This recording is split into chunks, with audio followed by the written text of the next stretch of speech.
Hi, this is Heather DeLong. Today I'm visiting Denise Hopkins. She is the owner and operator at Caramel Apple Farm. Denise, please tell me a bit about yourself and why you decided to start farming and all things Caramel Apple Farm. Okay, well, hi Heather. Caramel Apple Farm is a family-owned and operated raw goat's milk dairy. We are located just east of Denver, about 30 miles. We got started with goats back in 2008 when my son decided that he needed to have some pet goats. I agreed with him that pet goats sounded like fun, so we started out on this adventure. Our first two goats we brought home were named Vanilla and Blueberry, and they were both Nigerian dwarf goats. After we brought them home and they had babies of their own, we had milk. And that was my first time having raw milk. We discovered at that point just how amazing the milk was, the taste, everything about it. And we loved the idea of producing our own food. So we kind of got it backwards. We didn't set out for raw milk, but it found us. So soon I fell in love with goats, and 2 was not enough. So we wound up getting several more goats, and we grew to the point where we could share our milk with other people, and that gave birth to our herd share program. Right now, our farm offers a herd share milk program. We also make soaps, lotions, and lip balms from the goat's milk. And occasionally we have visits from school kids with their classes and also with homeschool groups. Wonderful. Thank you so much. Denise, let's talk about raw. Why do you believe that raw goat's milk is the way to go? And can you talk about the health benefits? Yes, I can. Let's start with the health benefits of raw goat's milk in particular. The Journal of American Medicine has said that goat's milk is the most complete food known. Other benefits of raw goat's milk are it's easier to digest than cow's milk because it has smaller fat globules. It rarely causes lactose intolerance, so people who are allergic to cow's milk can often drink goat's milk with no problems. It is naturally homogenized, which means that it's less processed, because from the process that homogenizes cow's milk, the process releases free radicals, which can mutate DNA and can also cause cancer. So it's better to go with a less processed milk. Goat's milk is great for babies. Goat's milk is the closest to breast milk, and many babies who suffer from failure to thrive do wonderful on goat's milk. Goat's milk even has benefits in soap. I've heard from many people who have gotten our soap that it has cured rashes that they could never seem to get rid of. So goat's milk has lots of great benefits. Fascinating. Thank you so much. So Denise, given all of the great health benefits that you were just talking about, can you tell me why you believe there's still controversy around raw and specifically raw goat's milk? Well, the controversy comes from the fact that you're thinking out of the box. And often when you're outside the box, it creates controversy. The government pushes pasteurization, and this is an old school thinking. What led to pasteurization in the first place was when people started moving to cities and away from rural areas. People were all congested into one area, and they had need for milk. So they would bring in animals to the cities, and the animals would be kept very confined in overcrowded situations, and the conditions were very unsanitary. At the same time, farmers were very poor, especially dairy farmers, and they had sick animals. And the original direction that the government wanted to go in was to test the animals, to cull sick animals, which means to remove them from the herds. Well, these poor farmers couldn't separate from those animals. And so instead of testing the animals and removing the sick animals, they decided to accept pasteurization. So they chose pasteurization over clean herds of animals. Now, understanding how pasteurization came into our milk system helps us understand how things have changed now. Now we understand that overcrowding can cause problems, that you need to have sanitary conditions, and that illnesses can transfer from sick animals to humans. And with knowing that, we can prevent those things from happening. So my question is, why do we still pasteurize milk? Well, unfortunately, it's for those same reasons. It's for overcrowding. It's for unsanitary conditions. And it's for sick animals. And to me, that's unacceptable. I'm going to take a quote from realmilk.com. Pasteurization does not create clean milk. It just kills filthy milk. And that's what pasteurization is doing. The milk that is coming from farms is not clean. And so instead of demanding clean milk from the source, we would rather pasteurize it and act like nothing's wrong with it. Now, the difference between a raw milk dairy and a commercial large-size dairy is we do have high standards, and we adhere to those standards. We test our milk on a regular basis to make sure that our procedures are working. We don't overcrowd our animals. Our animals get a chance to live like animals. We have land. The animals have forage. There's plenty of open space for them to be animals. And that open space also creates sanitary conditions. We don't tolerate sick animals. And what I mean by that is that in the olden days, one of the ways that TB was transmitted was through milk. Nowadays, we understand that. So our animals are tested to make sure that they are free of these diseases that can come through and affect humans through milk. So when I say no sick animals, what I mean is that our herd is healthy. We start with a healthy herd. And if you have a healthy herd, you don't later have to pasteurize something out of it that was unhealthy. We also don't use growth hormones, and there is no mass antibiotic usage, which you find is very common in the corporate world of animal care. So what you come out with is an end product that is clean, safe, it's wholesome milk, and it retains its enzymes, its fats, and also its immune system building beneficial bacteria, which we also know as probiotics. Thanks, Denise. Really appreciate you providing that information and a little education around that. Let's talk a little bit more about the animals and the animal care. Here at Carmel Apple Farm, we feel that God has entrusted us to these animals, and it's a privilege to care for them. And we take this responsibility really seriously. There is an ethical, moral side to taking care of animals, and it's really important to us. Some of the ways that you'll see that here at this farm is we differ from regular dairies in the way that we allow our mother goats to care for their babies. Lots of dairies will remove babies right away for different reasons.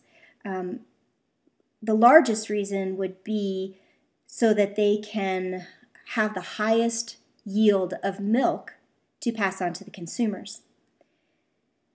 If you've ever seen a baby goat raised by its mom and how much love is involved in that relationship, you can understand how important it is for them to be able to share that. So we allow our moms to raise their kids. It may lower our production and it will lower our profit, but actually it doesn't matter. What's most important is that they get to have that opportunity to share that relationship.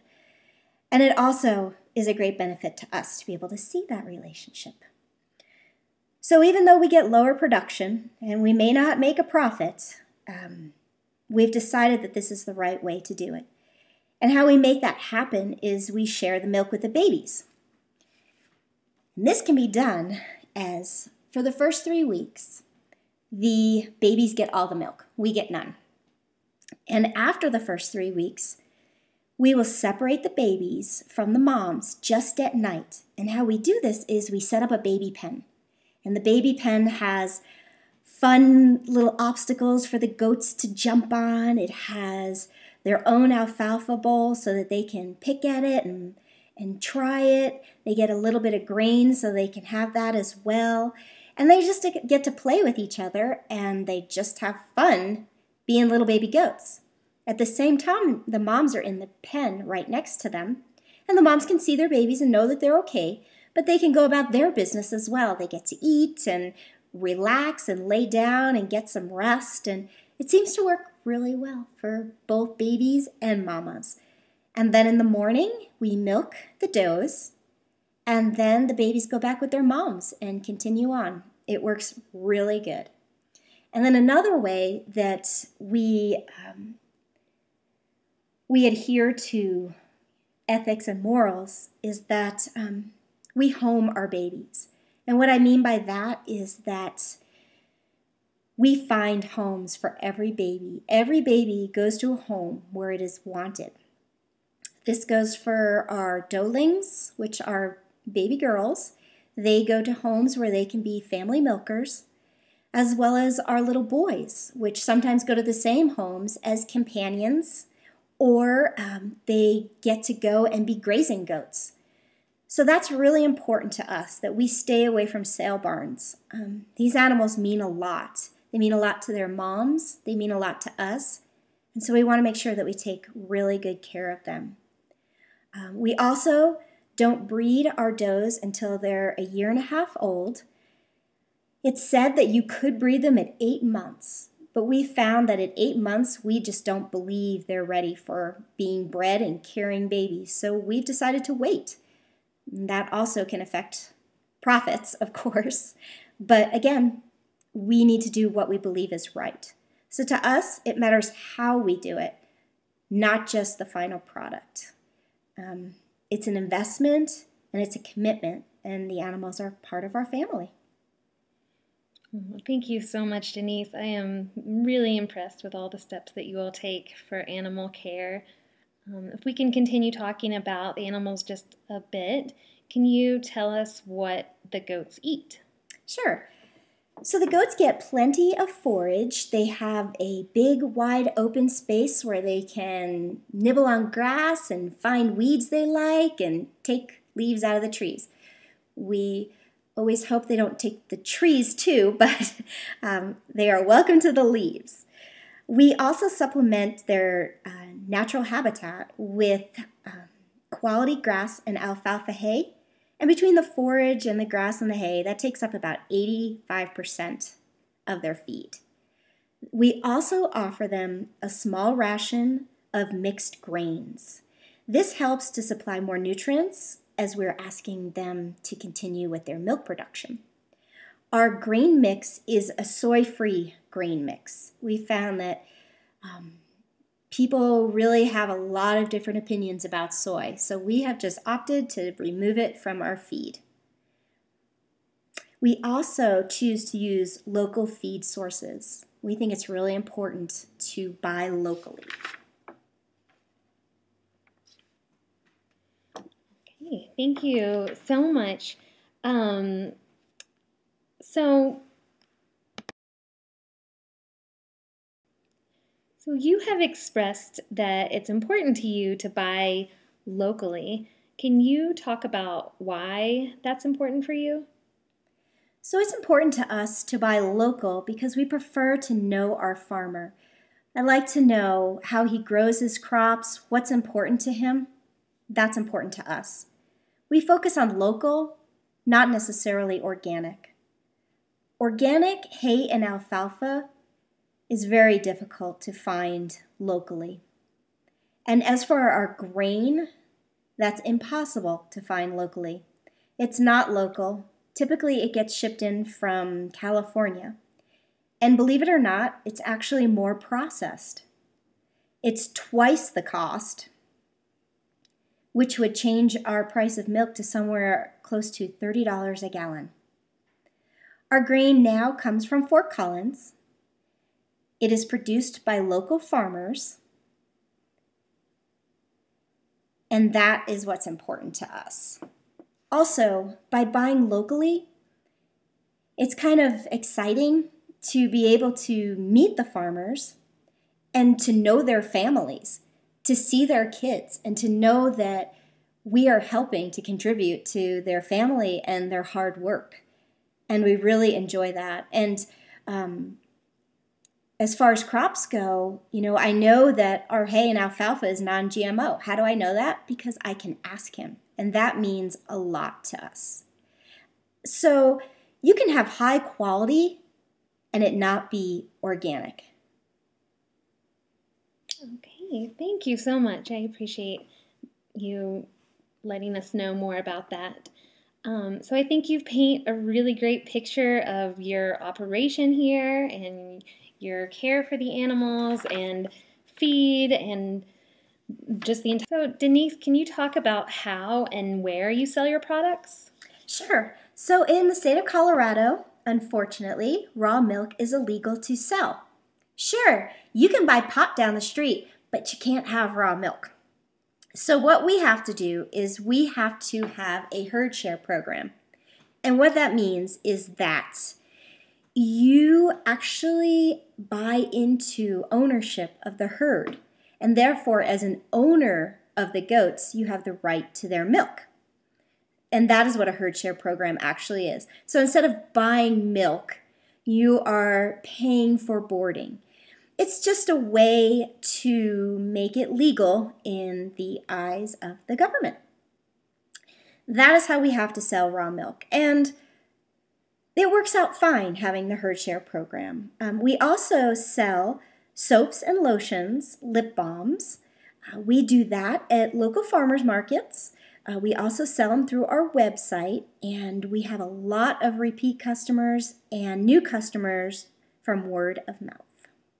We also offer beef here at the farm, and we have eggs as well. Okay, thank you. That's great. So this coming year in 2015, you're going to be coming on as a partner with DeLaney Community Farm, and I know that such a partnership is brand new for you. So can you tell me why you're interested in forming this new partnership? So we are very excited about partnering up with DeLaney Farm. We believe in what they're doing there. We want to get out raw milk. We want people to know about it. We want to help people to get back to knowing where their food comes from and knowing their farmer. Our current food system is broken. It is big business. It's big profit. There are so many foodborne illnesses, and the unethical treatment of animals is not acceptable. We need to think smaller. We need to think sustainable practices, ethical treatments, and local sourcing. And so we just encourage you to know your farmer, because if you know your farmer, then you'll know your food. And we believe that DeLaney Farm feels the same way. Okay, thank you so much, Denise. It was so nice talking with you. And I am so excited to learn more, and I can say I feel very comfortable speaking on behalf of DeLaney Community Farm as well, that we're very excited to have you come on as a partner. Thank you. Okay, thank you.